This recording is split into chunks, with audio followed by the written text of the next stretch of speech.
Now I found this interesting, maybe nobody else does, but when I was cutting this piece of ebony, I felt like I was cutting a piece of plastic. And then I noticed those shavings that did not get sucked into the dust collector, well, they looked like pieces of plastic, at least they do to me. I thought I'd show it to you.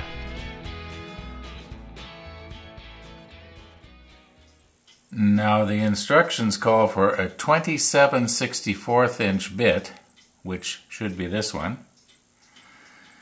and a type A mandrel, which is pretty common. And these are the bushings. And usually what I do is I just sort of check stuff before I actually, start turning anything.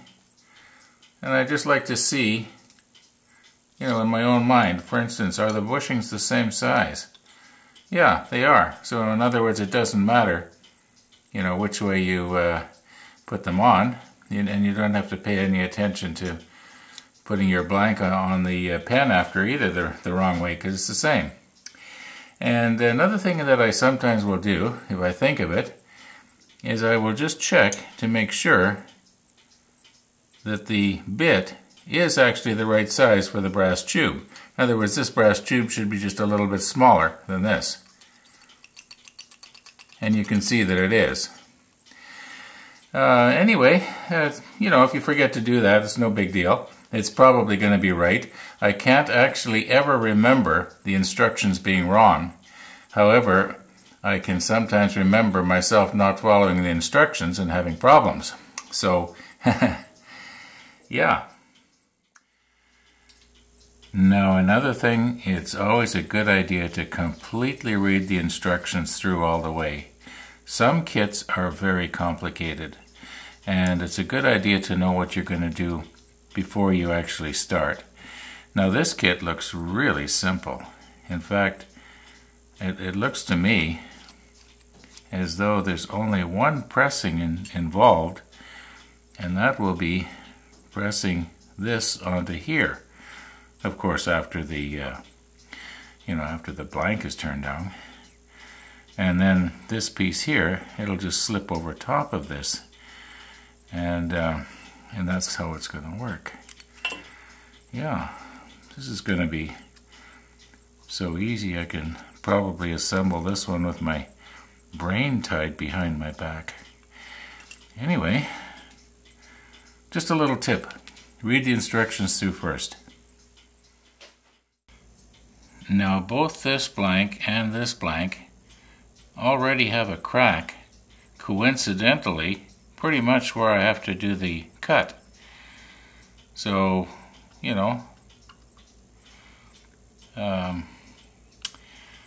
that should be pretty easy to remember. Just cut the crack.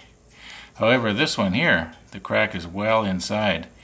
And I've got a feeling what's likely going to happen is when I do this one, when I'm drilling the hole, I'm going to predict that it's going to break right here when the bit goes through. I'll just have to be very, very careful. Anyway,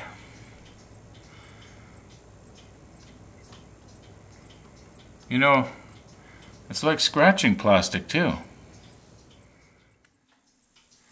I've come to the conclusion I don't want to use this one. This crack is just too, I can see it flexing there. And I don't want to risk it flying apart here on me. And so I'm just going to cut these other two. And I'm going to be very careful, because I know you guys don't like watching me getting my fingers close to the blade. So, like I say, I'm going to be very careful.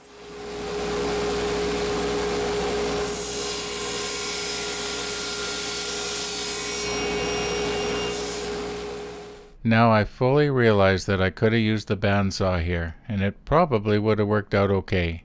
However, I'm a lot more comfortable with the table saw.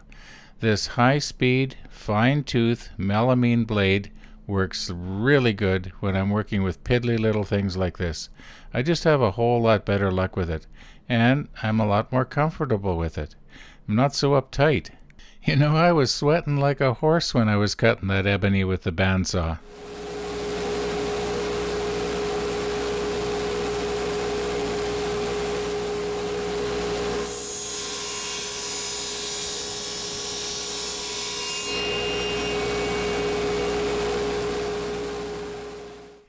Okay, now admit it, some of you guys were all ready to make the comment, your fingers were too close to the blade. And you would have been right. Anyway, fooled you. So, about this blank that I thought I wasn't going to use, I've decided I am going to use it. I'm going to take the time and I'm going to do the cactus juice thing. Now, undoubtedly there is somebody watching right now that does not know what's going to happen here. This is a heat-setting rosin. It's a liquid right now.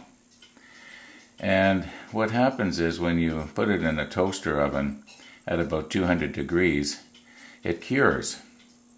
So what I'm going to do is I'm going to take this blank, and this is the crack right here that I'm worried about. I'm going to put it in here. I'm going to pour the cactus juice in and cover it by about 1/4 of an inch, so it's completely immersed in the cactus juice. And by the way, it's going to be interesting to see if this wood is so dense that it's going to sink. I might not even have to weigh it down. Anyway, after you get the cactus juice poured in here and it's completely covered, then you put it in the vacuum chamber. The vacuum chamber will remove the air from the crack. Then when the vacuum is released and the pressure from the atmosphere goes back in, the room pressure, which is about 15 pounds per square inch, it goes back in to the chamber and it will force the cactus juice into the void where the crack is. And the reason it can go in so much easier is because there's no air in there to push it back out. And anyway, that's the idea. Then afterwards I wrap it in a piece of tin foil here and put it in the toaster oven. Well, you're going to see how it goes. Now, some of you are probably thinking you don't want to get that stuff on your cast iron table saw. Well, I've already done a test, and this cactus juice is not corrosive.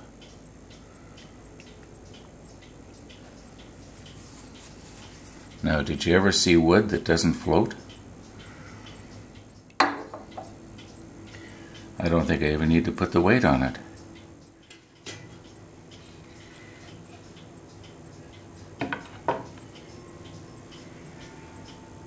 Okay, very carefully now so I don't spill it all over.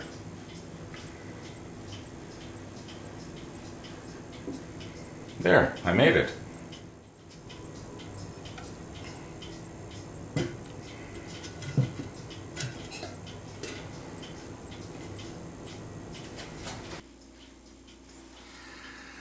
Now, normally what happens is when I turn the vacuum pump on and it reaches full vacuum, the air is just pouring out of every little pore in the wood, to the point that I have to shut the vacuum pump off, or at least release the vacuum in the chamber, otherwise it boils over. But I'm going to make a prediction here. That wood is so dense, and there is so little air inside it right now, that there is not going to be a whole lot of bubbles pouring out of there, except where the crack is. And the crack is pretty much right in the center there. So anyway, here we go. Let's see what happens.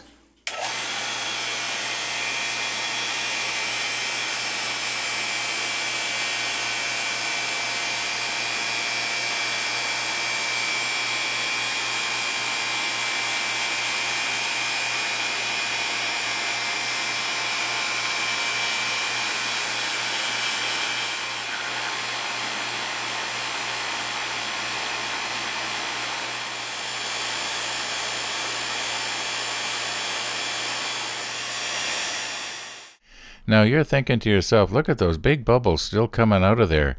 Wow, there's still a lot of air in that thing. Well, what you're actually seeing is little tiny microscopic particles of air, I guess you'd call it. And when they reach the surface and they get into the almost perfect vacuum, well, they expand something fierce. And what you're seeing is something that originally started out probably a fraction of the size of a grain of sand. Okay, right now I'm going to let the vacuum off, or in other words, let the air pressure back into the vacuum chamber. And the reason I do it this way, rather than just turn off the pump, is because the people from Cactus Juice, in other words, Turntex Industries, they say that it's better to do it this way for your pump.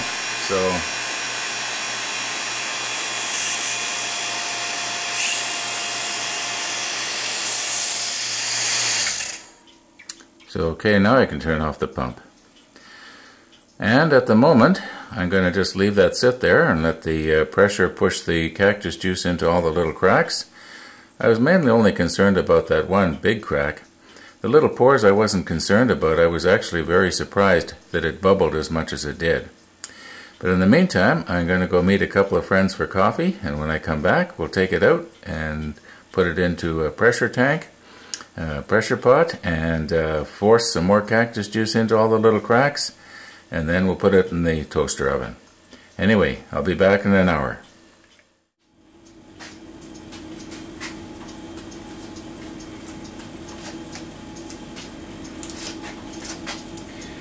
Now all this is an old hydraulic cylinder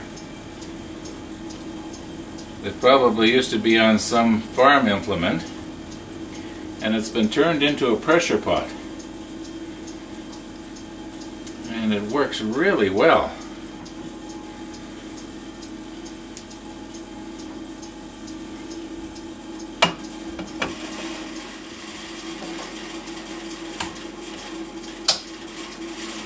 And this does not have to be real tight, because the O-ring will seal once the pressure comes on.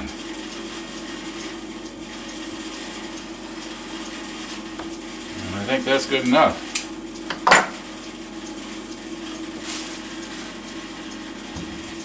I'll close the valve.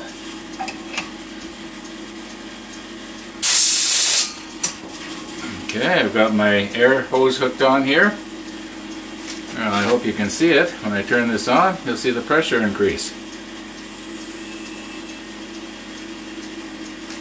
And it should go up to about 125 or so pounds, maybe a little more.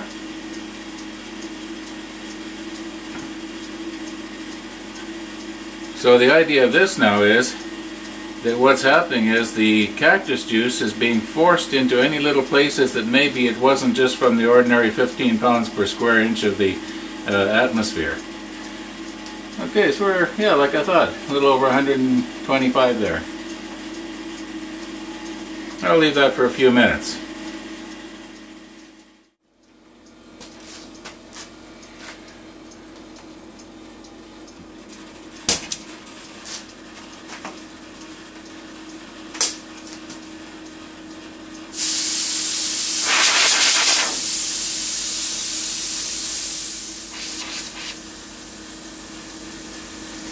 The reason it's coming out so slow is because I filled this full of solder and then I drilled a tiny little hole in there.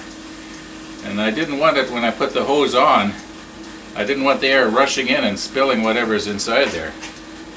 At least that was the idea, and it seems to be working.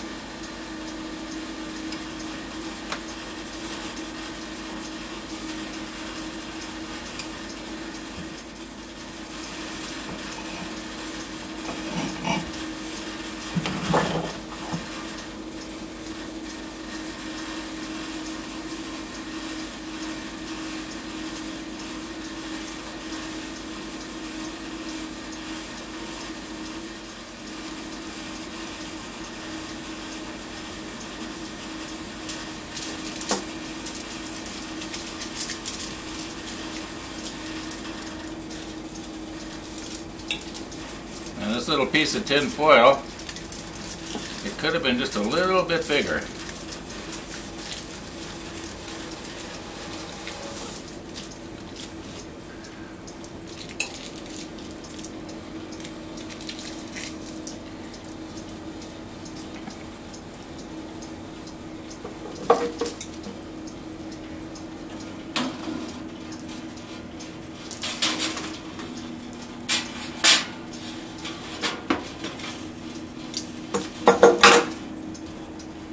Yeah, it's around 200 degrees, maybe a little less. Don't want it too hot, because if it's over the boiling point, any moisture that's in there will have a tendency to boil, and it will force the cactus juice out. So, and that would not be good. I will leave that for about an hour. Now in the background you can probably hear the vacuum pump running again. Well, I've decided I'm going to do the cactus juice thing on those other two blanks. Even though they don't have any major cracks, I'm hoping that the cactus juice will sort of work its way into the end grain and there'll be less chance of tear out when I'm turning.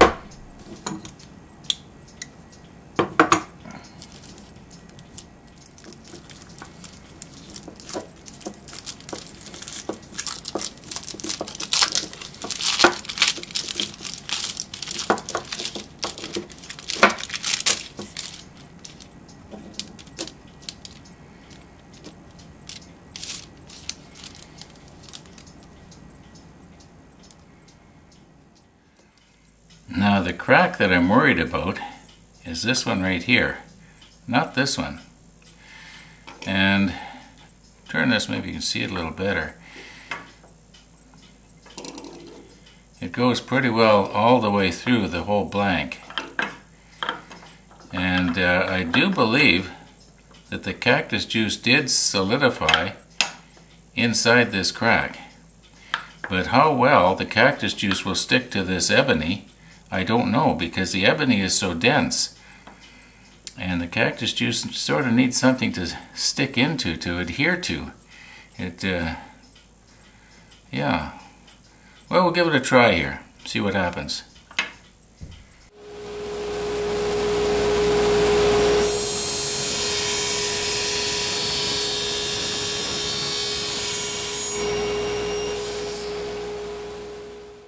Now, I know a person doesn't usually think about it, but when the drill bit is pushing in from the drill press and turning, there's a lot of twisting as the bit digs in.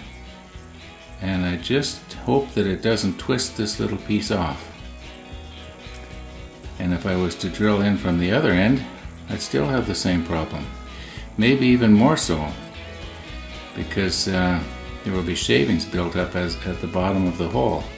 So I think I'm probably best off having this at the top and drilling this way first. Well, we'll soon know.